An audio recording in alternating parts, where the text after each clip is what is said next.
ডক্টরের দেওয়া রিপোর্টকে এবার সম্পূর্ণরূপে ভুয়া এবং বানোয়াট বলে সার্থকের উপরে সন্দেহ করতে শুরু করে দিল স্রোত। হ্যাঁ বন্ধুরা, ভিডিওতে লাইক দিয়ে দেখতে থাকুন। যে মুহূর্তে কিনা সার্থক বাড়ি ফিরে আসা মাত্রই স্রোত বলতে থাকে যে কোথায় ছিলে এতক্ষণ, বলো তো সার্থক, কারণ আমি তো খবর নিয়েছি তুমি কলেজেও নাকি ছিলে না, তাহলে ছিলে কোথায় এতক্ষণ তুমি? ঠিক সেই মুহূর্তে সার্থক বলতে থাকে যে এখন কি তুমি আমার উপরে নজরদারি করা শুরু করে দিয়েছো স্রোত, বলো তো। আর আমি কোথায় যাচ্ছি না যাচ্ছি সেই বিষয়ে আমি সম্পূর্ণরূপে তোমাকে তথ্য দিতে নিশ্চয়ই বাধ্য না, কারণ আমি একজন অ্যাডাল্ট, তুমি সেটা ভুলে গেলে চলবে না।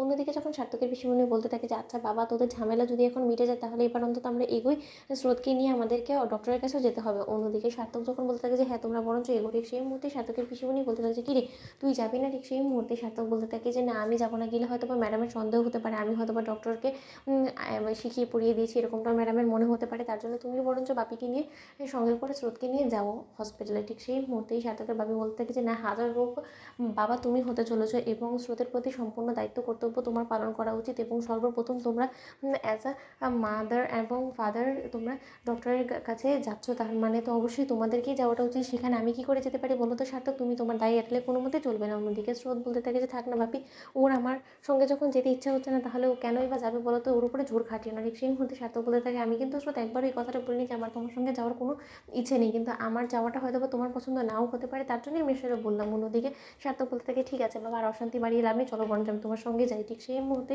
স্রোত যখন অবশেষে ডক্টরের চেম্বারে গিয়ে হাজির হয় এবং ডক্টর স্রোতকে অবজার্ভ করা মাত্রই যখন বলতে থাকে যে স্রোত তুমি বরঞ্চ একটু বসো, আমি তোমাকে রিপোর্টস সম্পর্কে একটু ভালো করে ডিটেলে বলে দিই। অন্যদিকে স্রোত বলতে থাকে যে কী ব্যাপার ডক্টর, আমার রিপোর্ট থেকে কোনো কিছু সমস্যা দেখা দিয়েছে? ঠিক সেই মুহূর্তে ডক্টর বলতে থাকে যে সমস্যা বলতে পারো, যে গুরুতর সমস্যা বলা যেতে পারে এইটা, এবং তোমাকে এই কয়েকটা মাস যথেষ্ট পরিমাণে সাবধানতা অবলম্বন করতে হবে এবং কোনোভাবেই তোমার খাট থেকে নামাচড়া করা যাবে না, একা একা কোনো মতে হাঁটাচলা করা যাবে না, এবং সম্পূর্ণরূপে তোমাকে নিজেকে সামলে চলতে হবে। মূলত কথা এটাই হয়ে দাঁড়াচ্ছে, এবং তোমার সন্তানকে যদি তুমি সুস্থ সবলভাবে পৃথিবী আলো দেখাতে চাও তাহলে তোমাকে টেনশন ফ্রি থাকতে হবে, কারণ তোমার রিপোর্টসে পড়ে আমি যতটুকু বুঝতে পেরেছি যে তুমি যথেষ্ট পরিমাণে অন্য কিছু নিয়ে টেনসড এবং ডিপ্রেসড, এবং সেই ডিপ্রেশনের কারণেই কিন্তু তোমার সন্তানের উপরে অনেকটা এফেক্ট ফেলছে, এবং তোমার সন্তান কিন্তু রীতিমতো দুর্বল হয়ে পড়েছে, এবং তোমার সন্তানের দুর্বলতাটা কিন্তু শুধুমাত্র তোমার সন্তানের একা নয়, বরঞ্চ এর দায় কিন্তু তোমার উপরেই বর্তাবে, কারণ আপাতত তোমার ভালো থাকাটাই কিন্তু তোমার সন্তানের জন্য সবথেকে বেশি ইম্পর্টেন্ট, কারণ তুমি সুস্থ থাকলে তোমার সন্তানও সুস্থ থাকবে। এই জিনিসটা নিশ্চয়ই তুমি ডক্টর হিসেবে বুঝতে পারছো, তাহলে কেন এই জিনিসটা আমাকে বলতে হচ্ছে বলো তো?